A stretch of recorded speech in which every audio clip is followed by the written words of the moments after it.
Hola amigos, estamos como es costumbre ya en tiempos del COVID-19 grabando desde nuestras casas y traemos de nuevo a un invitado internacional.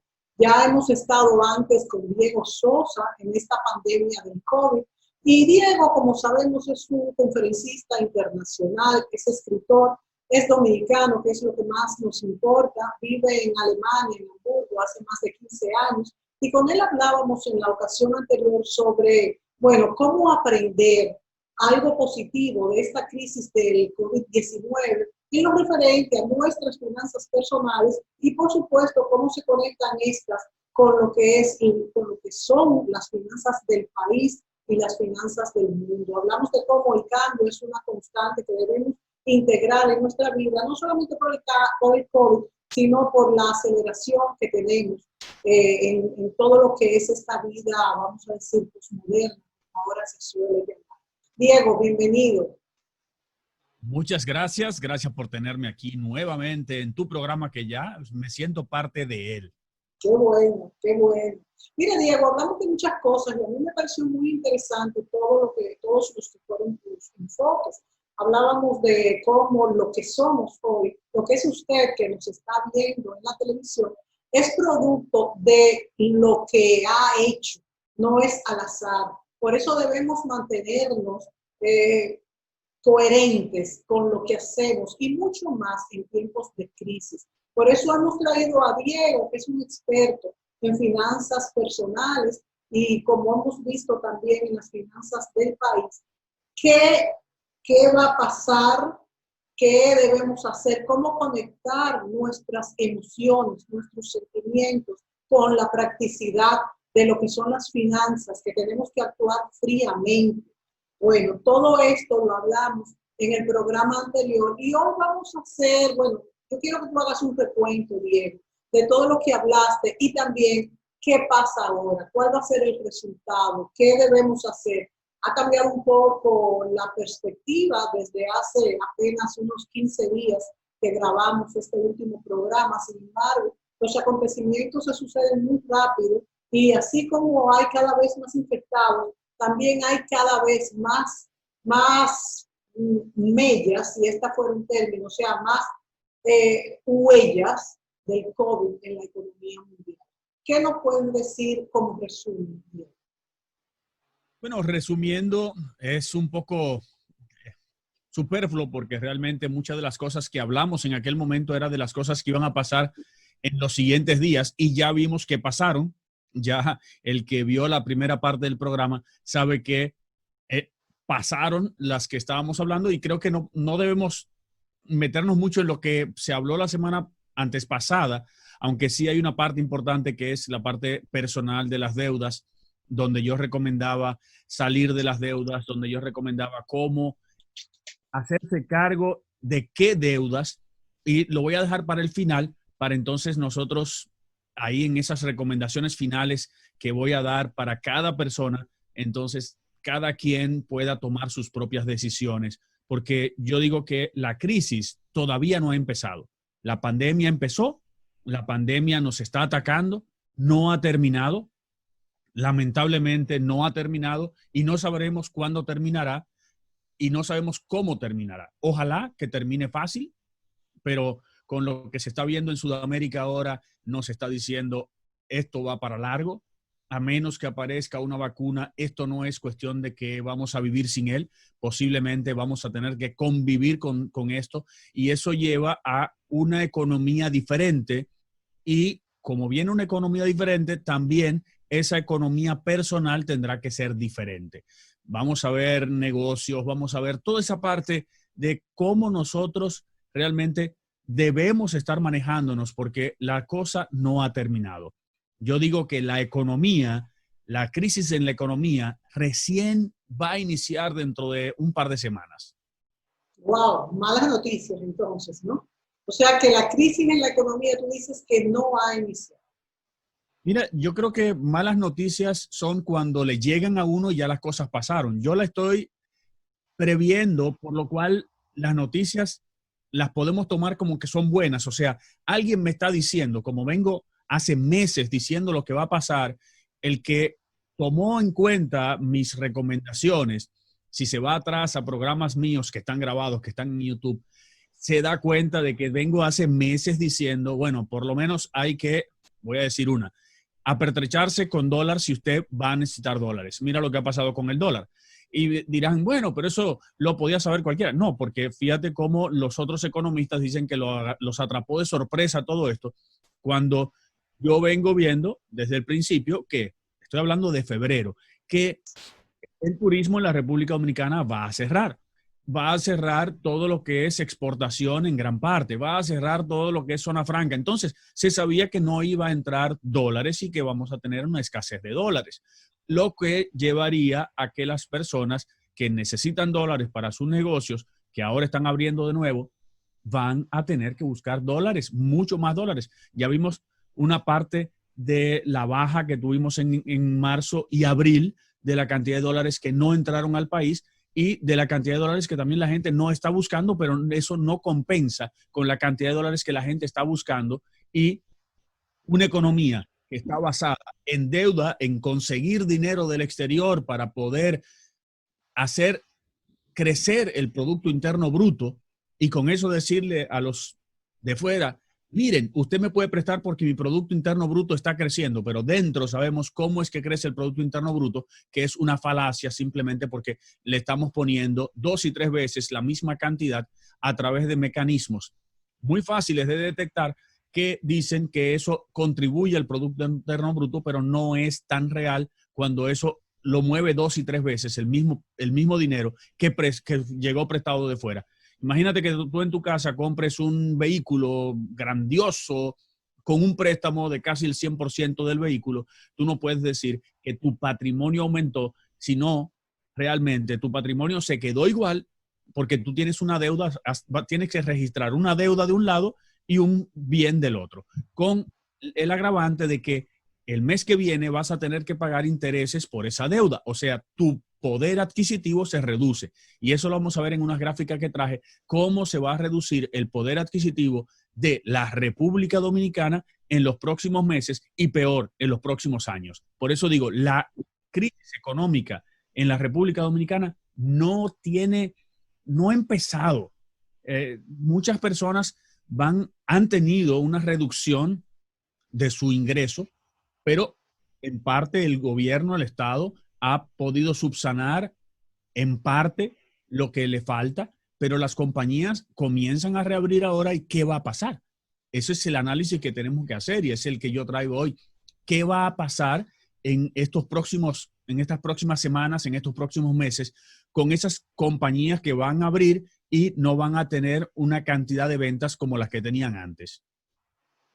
De hecho, hemos visto hasta ahora que las compañías han abierto por parte, pero entonces habrá despidos masivos cuando no va a haber el poder adquisitivo dentro de la sociedad para comprar, como tú muy bien dices, porque ya ha habido una cantidad de despidos X. Ya yo tengo noticias de que muchas compañías han reducido hasta en un 25% su personal. ¿Tú crees que además de esto sigan reduciéndose? ¿No ves tú alguna oportunidad, por ejemplo, la agropecuaria en el país? Es verdad que el primer trimestre solo tomó el mes de enero, febrero y marzo, nada más como marzo, una parte de marzo, pero tuvimos un desempeño satisfactorio en lo que fueron las exportaciones en la agropecuaria. ¿Tú crees que va a ser muy distinto ahora para el segundo trimestre del año? Catastrófico. Recuerda que gran parte de lo que nosotros producimos se consume en el país en los hoteles. El turismo consume muchísimo. Estamos hablando de una cantidad extraordinaria de turistas que tiene la República Dominicana y hoy no están consumiendo. Muchos puertos estaban cerrados, muchas exportaciones estaban cerradas, muchos países comenzaron a consumir lo de ellos adentro mientras se podía regularizar las entradas de las fronteras, etcétera. En Constanza se botó muchísimo vegetal, etcétera.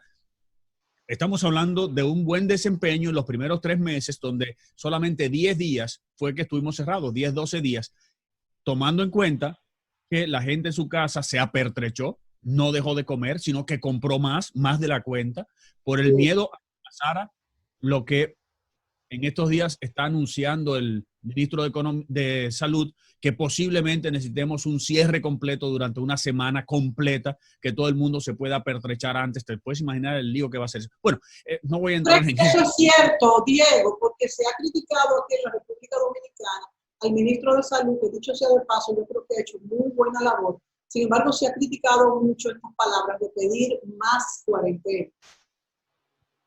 El problema es que ya entraríamos en una parte científica que podríamos discutir. Sí. El problema es que nosotros tenemos una cuarentena que a medias no fue real nunca, donde la gente salía, tenía que salir, pero más que eso, hay mucha gente que no tomaba en cuenta o no toma en cuenta qué es lo más importante, que es el distanciamiento social. Cuando vemos que partidos políticos hacen campañas electorales en meeting y todo eso, ¿en quién creemos? O sea, repartiendo gas en la calle y todo el mundo con su tanque uno pegado del otro. Claro que va a subir la cantidad de infectados, o estamos en una situación extraordinaria donde el dominicano no se le pega el coronavirus, y con la cantidad de muertos tan baja que tenemos, nos está diciendo, ¿para qué necesitamos tanto distanciamiento si los enfermos no mueren? Los enfermos simplemente se enferman y se sanan. El dominicano tiene unos genes diferentes a gran parte del mundo que los ayuda a que el coronavirus no sea gran cosa. No sé si al haber tenido dengue una gran... Estoy diciendo tonterías porque realmente no sabemos por qué al dominicano, con estas cifras que tiene el país, nosotros tenemos 50 infectados, 50 muertos por cada millón de habitantes. O sea, es una cifra de las más bajas del mundo. No entiendo por qué ahora decimos que necesitamos una restricción más fuerte, si realmente ha estado funcionando como está, según los números monopólicos que nos presentan. Tengo que decirlo, son monopólicos. Hasta que el país el año y diga, en este año murieron tantas personas, no vamos a saber la desviación que hay de la mortalidad normal del país en cada año.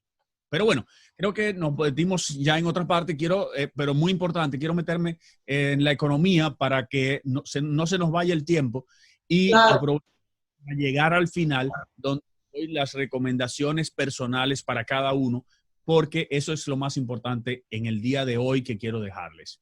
¿Te parece? Muy bien, Diego. Adelante con tu pregunta. Pues comparto mi pantalla y te voy mostrando y vamos conversando. ¿Te parece? Muy bien. ¿Te ve la pantalla? Sí, señor. Estamos viendo ahí una imagen muy impactante. Bueno, la crisis económica no ha iniciado todavía, según mi parecer, porque los países, mientras puedan tomar prestado, no van a sentir esa crisis económica. Es igual que tú tienes que pagar la tarjeta de crédito y vas y buscas un préstamo donde un prestamista, o vas y buscas un préstamo al banco y pagas la tarjeta de crédito. El mes que viene, cuando tengas que pagar los intereses de ese préstamo, entonces vas a estar un poquito más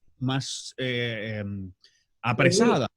Pero vuelves y le metes a la tarjeta de crédito nuevamente y entonces comienzas a pagar el mínimo de la tarjeta de crédito y llega un momento que no tienes con qué pagar ni los préstamos ni la tarjeta de crédito. Y es donde tú sientes realmente que la economía tuya se degradó, que tu economía está mal. Ahí es donde lo vas a sentir. Por eso, mientras la gente pueda estar buscando prestado, mientras el país pueda estar buscando prestado para soltar dinero a la calle, para ayudar a que no sucedan cosas, no vamos a sentir la crisis. La crisis la vamos a sentir cuando llegue el momento de pagar y no tengamos con qué pagar. Por ejemplo, el Banco Mundial alerta diciendo que a la pobreza extrema van a caer 100 millones de personas en América Latina y que caerá 7.2% el Producto Interno Bruto de América Latina. Y eso estamos hablando de que países van a caer menos y países van a caer más. El promedio 7.2. Yo sigo insistiendo que en nuestro caso podría llegar a ser un 10% de caída del Producto Interno Bruto, contrario a lo que dicen todos los expertos que va a ser cero. Insisto, bueno, ya el Banco Mundial comenzó diciendo que iba a ser cero y ya comenzó a recular y a decir que va a ser un poco menos de 0, 2%. Y el Fondo Monetario Internacional alertó también. No entiendo por qué países más fuertes van a caer y nosotros que dependemos del turismo, de las remesas y de las exportaciones de zona franca, no vamos a caer. Estamos hablando de que cero sería cerrar igual que el año pasado, que estábamos muy bien. Entonces no hay por qué tenerle miedo a nada. Y ese es el problema, que no estamos teniendo el temor para entonces tomar las precauciones necesarias. Estamos viendo esto como si fuera un chiste, y por eso la gente ve esas cifras del coronavirus, de muertos y de contagiados, y dicen, bueno, pero esto no hace nada, y por eso la gente sigue subiéndose al lado de todo el mundo, juntándose con todo el mundo, haciendo fiestas, mientras que, por ejemplo, aquí en Alemania, una fiesta que se hizo, una cena en un restaurante, que no se guardaron las distancias, inmediatamente tenemos un brote de más de 30 personas en un bloque de apartamentos que hicieron el Ramadán con los musulmanes, un bloque de apartamentos de 700 personas, hay 140 contagiados.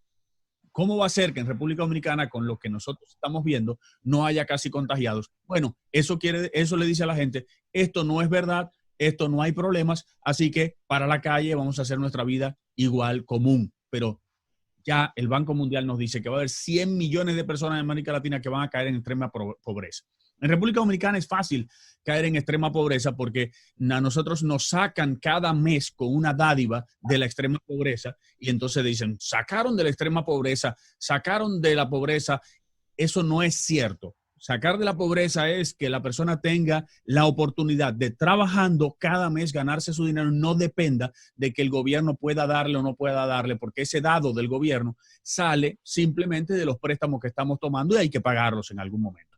Mira, el ministro de Economía explica de dónde saldrán los recursos para el presupuesto complementario. Ya estamos hablando, que es por obligación, que necesitamos un presupuesto complementario porque nosotros tomamos préstamos que no estaban en el presupuesto. Los 650 millones del Fondo Monetario en dólares y de las AFP tomamos 40,000 millones de pesos. Todo eso no estaba en el presupuesto. Hay que hacer un presupuesto adicional, un complementario, y ahí es donde va a estar el pleito, porque ya él dice, no solamente eso, sino él dice que tiene planificado emitir más bonos en el mercado nacional e internacional.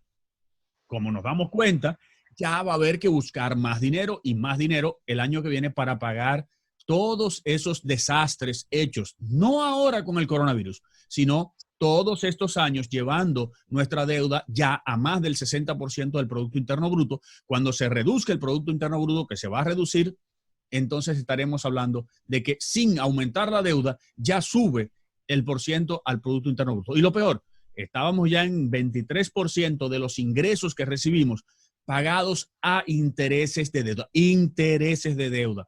Por lo cual, de nuestros ingresos, o sea, del país, estamos comprometiendo una gran parte para los siguientes años, lo cual nos hace imposible invertir en lo que tenemos que invertir. Fíjate, estos 77,000 millones, que es la suma de los dos renglones anteriores, nos va a llevar que el año próximo, a esta época, haya que buscar cerca de 6,000 millones de pesos, o sea, más de cerca del 7-8% de interés que paga esto, para pagar esos intereses.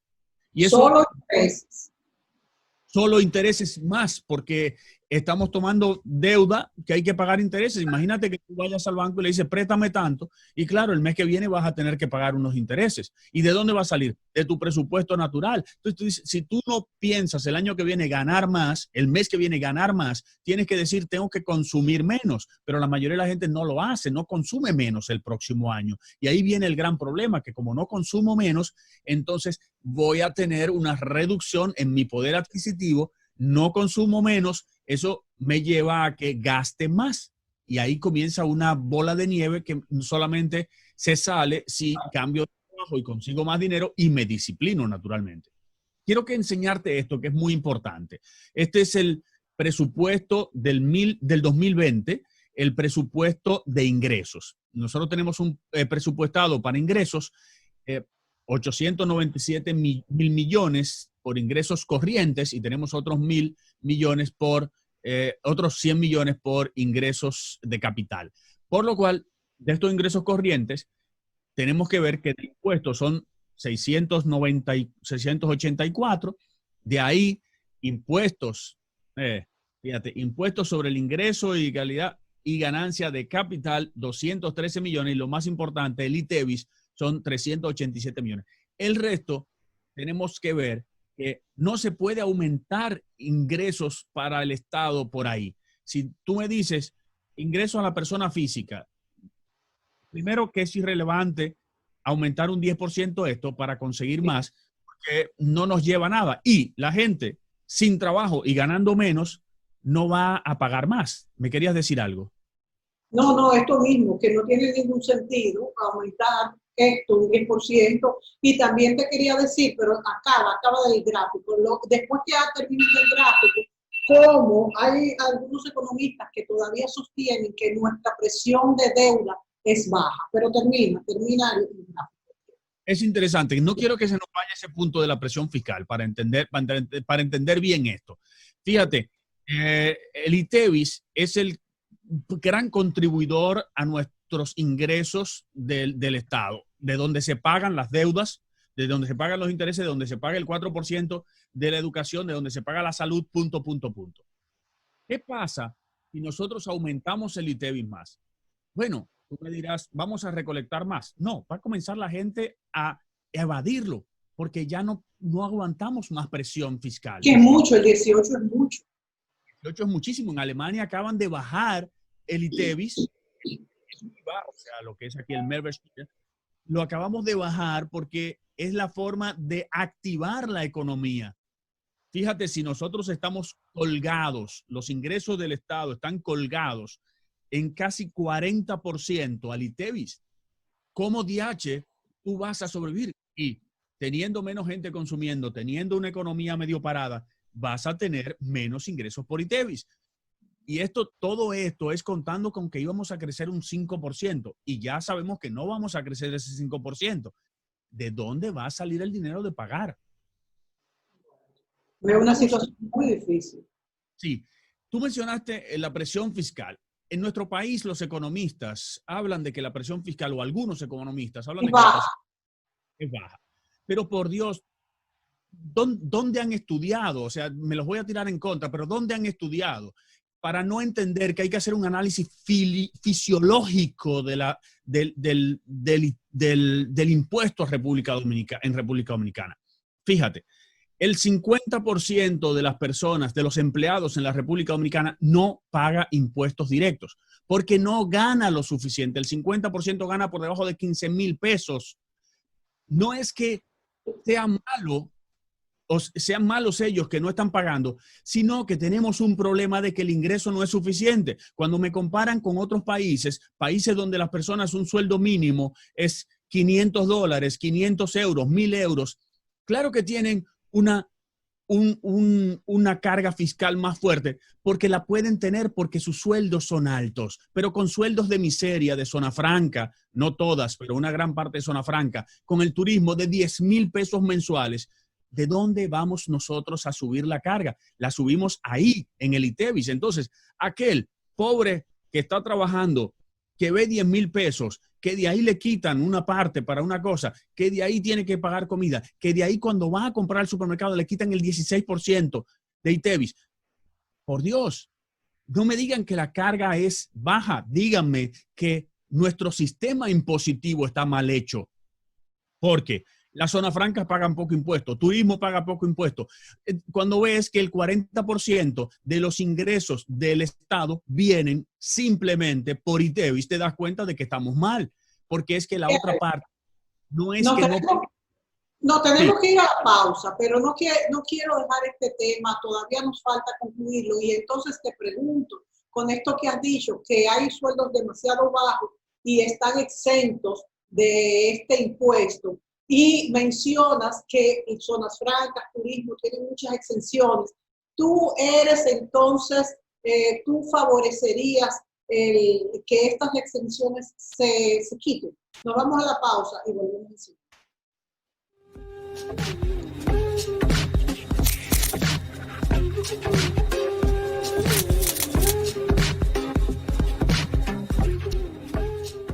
Continuamos con Diego Sosa, conferencista internacional, escritor, y ya vemos que tiene un rol de un economista. La verdad es que explica estos conceptos económicos de una manera muy simple, que uno los entiende fácilmente. Diego, hablábamos en el segmento anterior cómo la presión fiscal en el país, que se calcula en base al PIB, y se dice que apenas es un 14%, es muy baja. Tú muy bien explicabas de dónde salen cada uno de los renglones de los impuestos y cómo es muy difícil subirlos, principalmente porque los sueldos en nuestro país son muy bajos, además de la informalidad de que hablas y el TEVIS es muy alto. Continúa, Diego. Si tú me preguntabas de cómo yo creo que se puede sincerizar esta parte, yo creo que hay dos partes. Una es nuestro Producto Interno Bruto está inflado. Si nuestro Producto Interno Bruto fuera real, entonces estuviera más bajo y ya la presión se vería más alta. Y segundo, no es subirle los impuestos a la población, lo que yo digo, sino hacer que la población gane más. Esto no es de un momento a otro.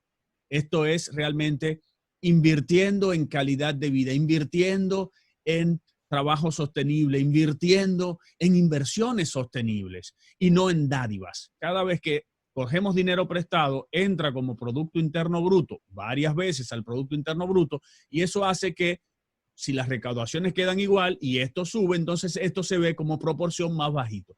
Eso no es real. Yo lo que necesito es que esto suba, sí, bien, pero no con préstamos, sino con producción interna. Y si yo hago producción interna, estoy haciendo que esto suba, porque mientras más gana la gente, más dinero puede pagar de impuestos, pagará de impuestos, más empresas están contribuyendo y en la relación se vería bien. Pero comparar el Producto Interno Bruto con la deuda y con los impuestos es una tontería máxima del siglo pasado. Ya eso cambió en la economía mundial y se comparan con otras cosas. Por ejemplo, el bienestar se compara no con el Producto Interno Bruto, que tanto Producto Interno Bruto tenemos, sino el bienestar social. O sea, dividir el Producto Interno Bruto entre la cantidad de personas no nos da que esas personas realmente están recibiendo eso.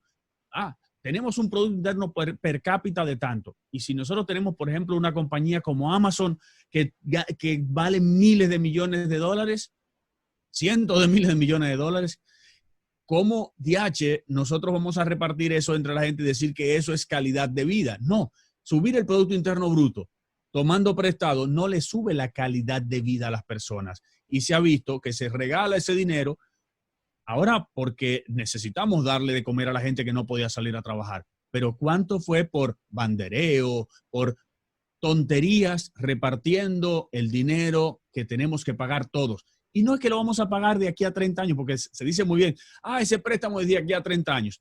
En 30 años tomamos un préstamo más para pagar ese, pero cada año tenemos que pagar los intereses que genera ese préstamo durante esos 30 años y el resto de la vida, porque los préstamos de los estados casi nunca se pagan. No se reenganchan, Diego. Algo importante que quisiera entender, y creo que algunos amigos también tendrán estas dudas. Son dos cosas distintas. Primero, la presión fiscal se calcula en base al PIB, al Producto Interno Bruto, y eso que sea 14% no quiere decir que lo que yo pago, o cualquier ciudadano dominicano, sea el 14% de lo que recibe, porque es mucho más. De hecho, solo los que pasan de cierto ingreso ya comienzan a pagar el 25 y demás, más a los ITEVIS, a la propiedad y demás. O sea que cada ciudadano vendría pagando al menos un 35% de impuestos, cada uno. Ahora bien, eso es una cosa y por eso creo que también es una mala referencia, aunque para las generalidades de los países sea muy útil. Ahora bien, tú has dicho que nuestro PIB está inflado porque también se calculan los préstamos ahí. ¿Otros países cómo lo hacen? Bueno, primero que nosotros tenemos es muy bonito como nosotros hacemos. Nosotros tomamos un préstamo, por ejemplo, para construir una carretera. Le asignamos la carretera a un contratista y al contratista le decimos, ve y toma un préstamo en el banco de reservas que yo te voy a garantizar eso, que te salga el préstamo. Entonces le pago al banco de reserva, perdón, le pago al contratista y ya eso naturalmente entra como Producto Interno Bruto. Pero como el banco de reservas le dio un préstamo, eso entra como Producto Interno Bruto, es el mismo dinero. y con ese dinero se compró asfalto, ya entra como Producto Interno Bruto 3 veces. Entonces, te das cuenta de que no hay forma de que nosotros tengamos un verdadero Producto Interno Bruto y no podamos mantenernos a menos que sea entrando préstamos de fuera. Pero es un tema mucho más profundo, bien profundo, que tratarlo aquí no nos va a dar tiempo y lo que traje preparado es mucho más allá. Pero quiero que le quede a la gente entendido de que a usted le digan que la presión fiscal es baja, no es baja. Como tú muy bien lo dijiste, cualquiera está pagando 35, 40, 45% de lo que recibe como impuestos y tú dirás, entonces, ¿por qué dicen que es baja? Porque el Producto Interno Bruto está inflado y porque hay compañías que no están pagando lo que deberían pagar porque tienen exenciones fiscales. Claro, eso es para... Te pregunté eso también en el segmento anterior, ya se me había escapado. Si estás de acuerdo a que a estas compañías se les debe quitar estas exenciones que son bastante fuertes, o sea, ayudarían. Pero también son compañías que dan muchos empleos. Exactamente, eso es relativo, o sea, ¿qué yo prefiero, los empleos o prefiero que paguen impuestos directamente? Si les subo los impuestos, ¿se van o no vienen? ¿Qué yo quiero realmente? ¿Dónde quiero que esté el balance? Yo lo que no quiero es seguir teniendo personas que solamente puedan trabajar por un empleo de 10,000 pesos. Eso es lo que yo no quiero. Por eso quiero que formemos a esas personas para un futuro, que no quiero personas que trabajen simplemente en un motoconcho y se pasen la vida entera motoconchando porque no pueden pasar a trabajar en una oficina, hacer otro trabajo y no tengamos un sistema de transporte colectivo que funcione simplemente porque hay que tener esas personas trabajando así para que voten por mí. Es un sistema muy complejo. Lo que yo no quiero son los empleos de 10,000 pesos, pero yo no lo quiero porque yo lo que quiero es que personas puedan ganar 400, 500 dólares al mes haciendo un trabajo que valga más. No que les quitemos la oportunidad a ellos de vivir, sino que creemos una nueva generación, la próxima generación y a ellos mismos. No aprendiendo a leer y escribir, es mucho más allá. Tenemos analfabetos funcionales, gente que sabe leer y escribir, pero todavía tú le explicas algo de esto sencillamente y no lo pueden entender, no pueden entenderlo porque no tienen la capacidad de análisis. Punto. Estamos muy profundos. Me llevaste para las profundidades de la fosa de Milwaukee, yo creo, ¿sí? Vuelvo a compartir la pantalla para que vean. Vamos a ver si te di el permiso de compartir. Vamos a ver. Sí. Que creo que se olvidó. A ver. Ok, ya está. Perfecto. Te salió ahí, ¿verdad? Sí, perfecto. Entonces, cierro de los impuestos y paso para el siguiente paso. Mira, en las próximas semanas, esto lo dicen los empresarios, lo dijeron en esta semana, en las próximas semanas se podrán generar despidos masivos en la República Dominicana cuando termine el programa FASE. Porque cuando esta gente deje de recibir el dinero del Estado, vamos a tener que pagarle los salarios y cuando una empresa, por más grande o pequeña que sea, no esté produciendo lo suficiente, no va a poder pagar eso. Y si le paga esos salarios, si mantiene esos empleados, posiblemente quiebre, entonces tengan que salir de todos los empleados. Por lo cual, cada quien tendrá que defender. Y no es defender sus ganancias hoy en día que están haciendo los empresarios, están defendiendo simplemente que la empresa pueda seguir. Estamos en un momento muy, muy delicado. Entonces, tú me preguntabas al principio que si se podrían ocurrir despidos masivos. Ahí está la respuesta. No mía, sino de los empresarios.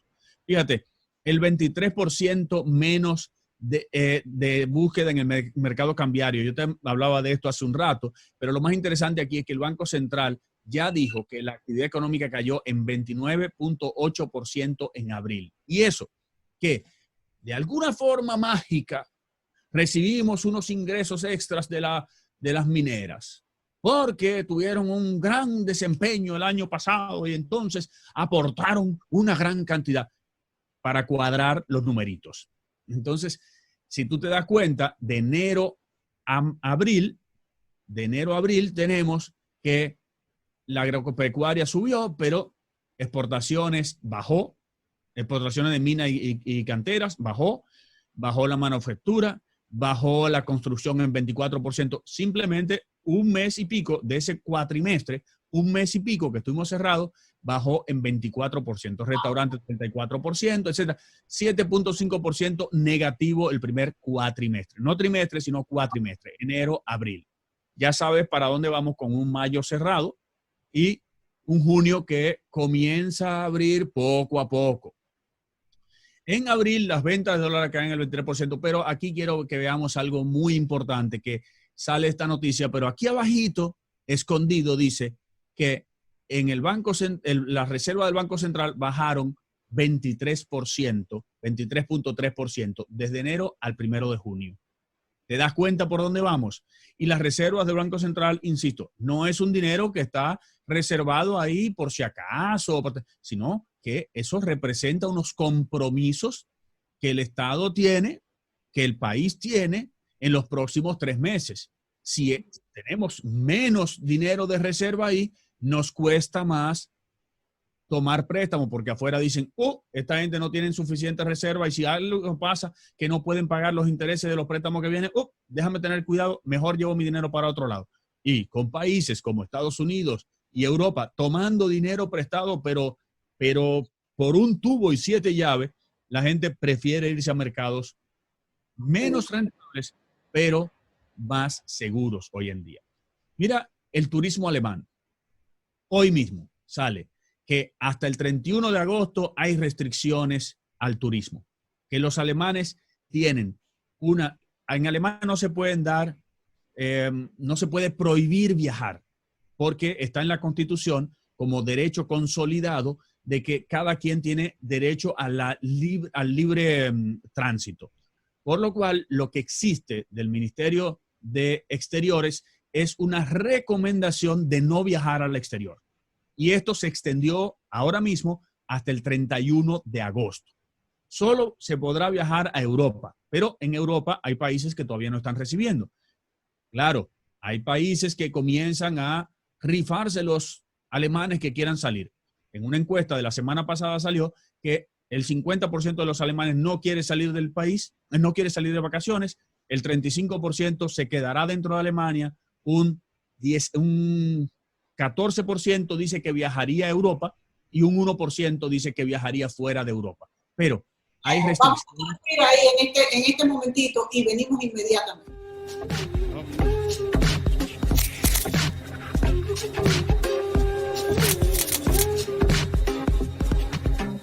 Continúa, Diego, adelante. Perfecto. Entonces, después del 31 de agosto, y hay que tomar en cuenta, ya lo dijo el señor Frank Ranieri, ¿quién va a abrir un hotel a partir de agosto, cuando es la temporada baja? Si en temporada baja yo tengo una ocupación mínima normalmente, imagínate en esta época, nadie va a abrir para tener un hotel vacío. O sea que si no se abre bien, si no se consigue ahora el 1 de julio una gran cantidad de turistas, posiblemente el turismo no se reactive hasta la temporada alta que comienza en noviembre, diciembre. Y habrán muchas restricciones a partir del 31 de agosto para elegir a los países que se le va a quitar ese mote de no viajar. O sea, esas restricciones de viaje. Y entre ellas está el sistema de salud, está la cantidad de enfermos que haya, cómo están controlando todo. O sea que posiblemente la República Dominicana pase un buen tiempo sin recibir a los turistas. Entonces, empecemos ahora con las recomendaciones, ya que vamos casi terminando con las recomendaciones para nuestra gente. Yo digo que tengo que ocuparme de las deudas. Lo que viene, insisto, desde lo que decía al principio, la crisis no ha empezado, la crisis no se ha sentido, la crisis económica la vamos a sentir, por lo cual, si usted tiene deudas, debería decidir qué hacer con esas deudas. En el programa pasado, en la primera parte, hablamos de deudas malas, deudas tontas, deudas inteligentes, deudas súper inteligentes. ¿Qué hacer con ellas? ¿Cómo tratarlas? Por favor, tenga mucho cuidado, vea bien a qué plazo está su deuda, porque podría pasar que le cambien las tasas de interés. Podría pasar que usted que pierda parte de sus ingresos o pierda todos los ingresos. Entonces, yo creo que es el momento de estructurar bien sus deudas. La gente me dice, ¿debemos utilizar nuestro capital ya que tenemos, en caso, por ejemplo, de tener deudas y tener ahorros, pagar con los ahorros, las deudas? Sí, pero no todo, porque no nos podemos quedar ilíquidos.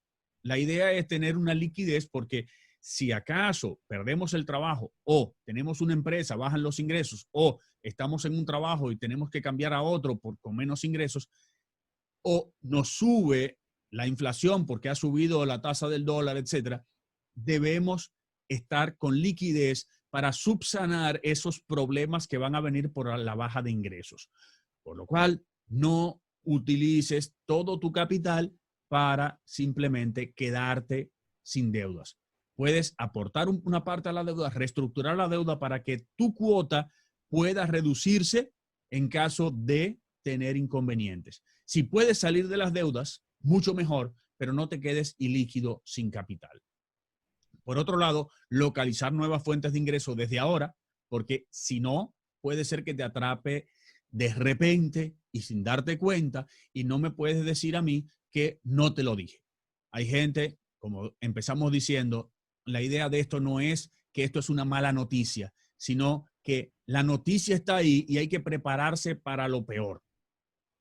Que no me voy a poder preparar completamente. No, lo sé, pero por lo menos estar mentalizado y saber cuáles son mis vías de escape. Y una de ellas es localizar esa nueva fuente de ingreso. Y visualiza tu nuevo mundo económico, porque tal vez en tu trabajo ya hay señales. Tal vez en tu trabajo te están diciendo, estás viendo que es uno de los sectores golpeados. Por ejemplo, restaurantes es un sector muy golpeado.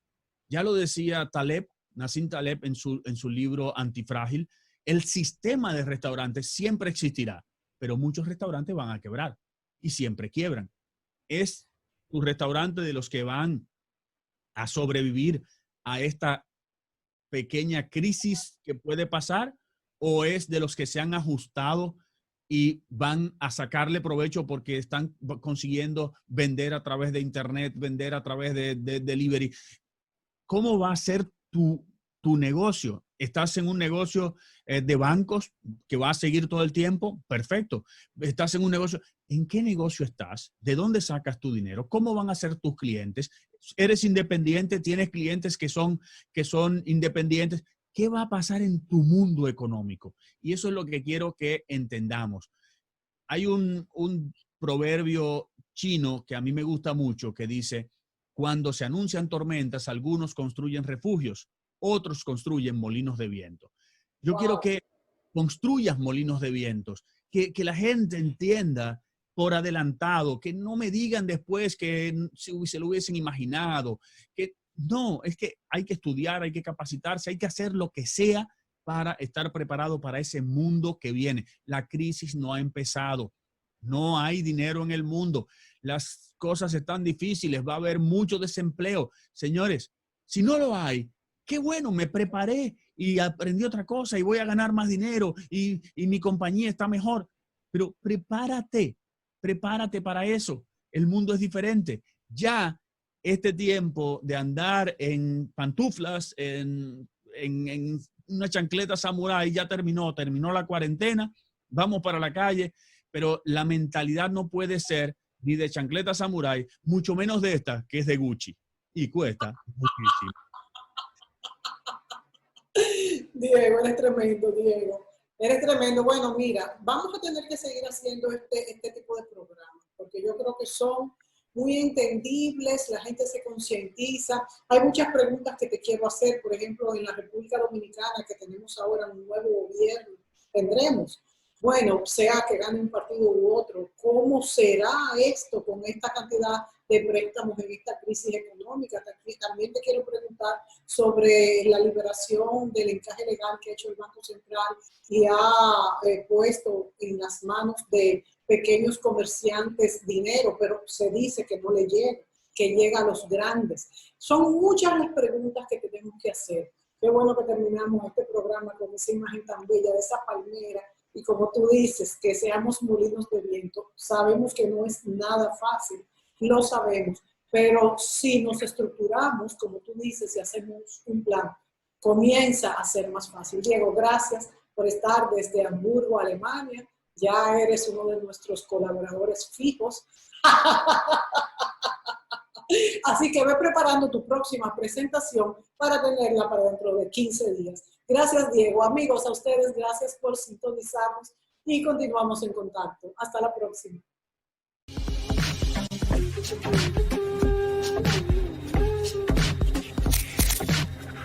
Thank you.